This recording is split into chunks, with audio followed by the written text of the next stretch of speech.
सत श्री अकाल। सत श्री अकाल जी।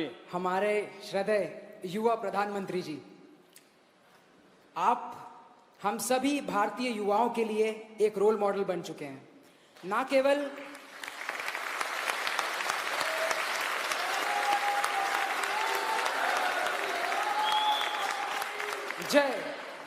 केवल भारतीय युवाओं के लिए, आप देश के विभिन्न युवाओं के लिए आप एक रोल मॉडल बन चुके हैं।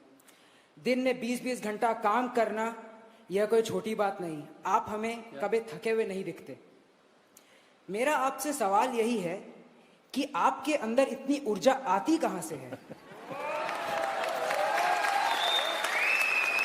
हमें पता है कि आप योगा करते हैं, लेकिन आप हमें यह बताएं कि यह ऊर्जा हम भी अपने लाइफ में यूज करके देश हित के लिए आगे हम यूज करके अपनी देश हित के लिए काम कर सकें आपकी यह ऊर्जा से।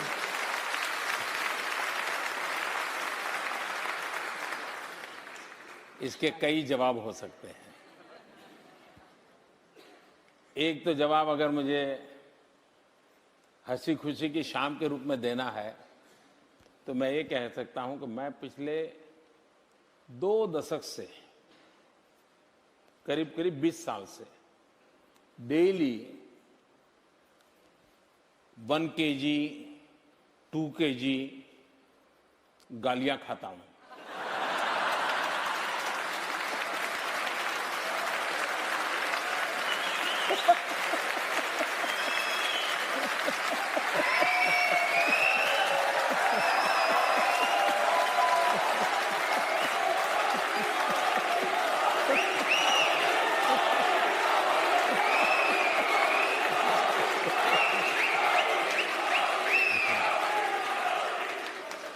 लेकिन सीधी सीधी बात मैं बताता हूं सरल।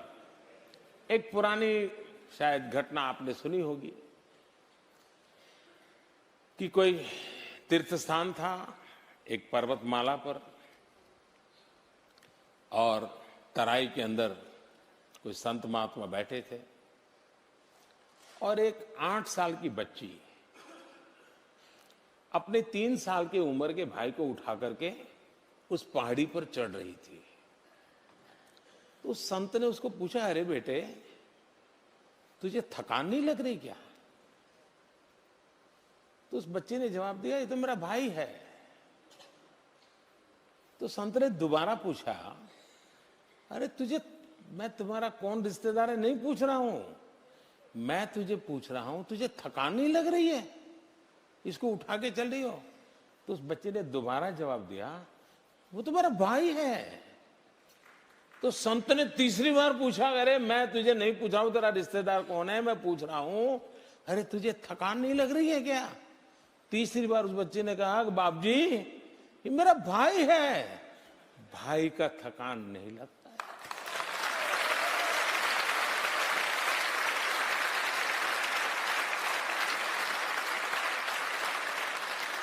मेरे लिए 125 करोड़ देशवासी ये मेरा परिवार है।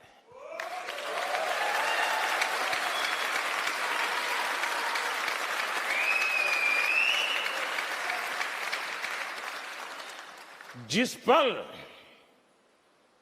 आप अपने जीवन में देख लीजिए,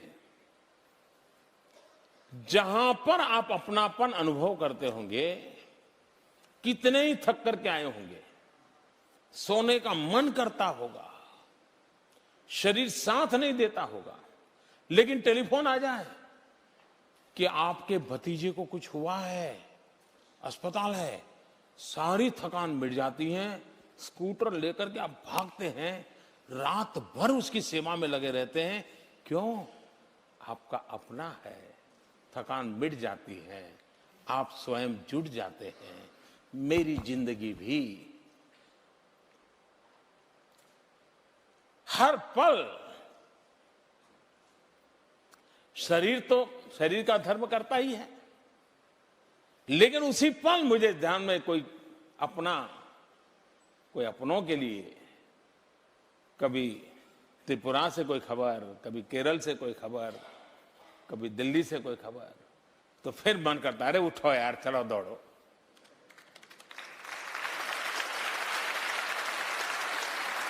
तो सबसे बड़ी बात है मन की अवस्था। दूसरी बात है कि हमें भी, क्योंकि मैं चाहूंगा मेरी जिंदगी ऐसी है कि आज तो प्रधानमंत्री हूं तो कोई चाय भी ले आएगा, पानी भी ले आएगा, लेकिन मुझे मालूम है उसके बाद क्या होगा। और इसलिए मैं नहीं चाहता हूं मैं कभी भी किसी पर बोझ बनूं। ये मेरे मन का इच्छा है और परमात्मा मेरी सहायता करे। ऐसे ही हंसते खेलते बातें करते चला जाऊं किसी दिन।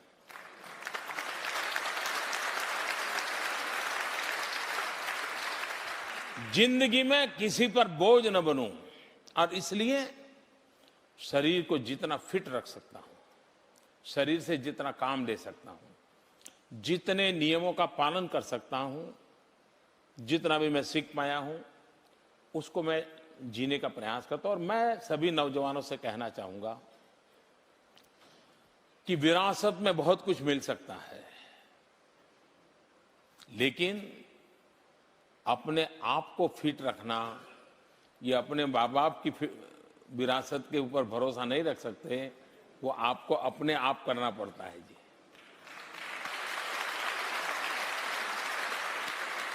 वो विरासत में आपको ऊंचाई दे सकते हैं, विरासत में चमड़ी का कलर दे सकते हैं, विरासत में बढ़िया आंखें दे सकते हैं, नाक नक्शे दे सकते हैं, लेकिन भीतर की तबीयत तो आपको संभालनी ही होती है।